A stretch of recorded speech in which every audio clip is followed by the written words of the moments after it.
Că mă mănâncă limba. Înțelegi? Adică, în ce sens? Că deranjez. Da, că întorc sufletele de la calea aia care deja era 100% garantată către iad.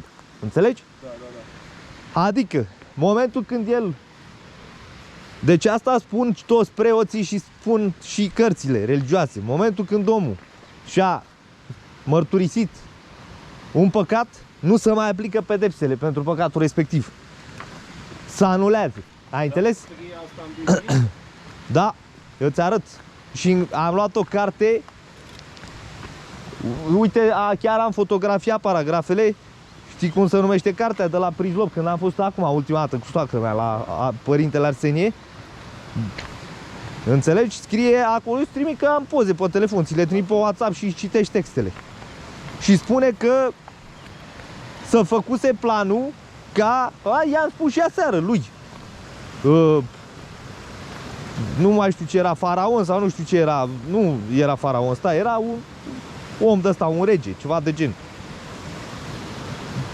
Și s-a spus, trebuia să mori, dar pentru că ți-ai mărturisit fapta, nu vei mai muri. Adică s-a anulat decizia, care deja era pe cale să se pună în practică, să se întâmple.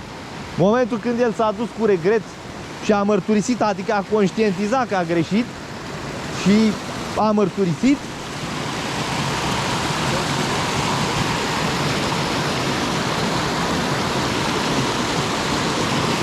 eu vreau să văd să nu alunece așa.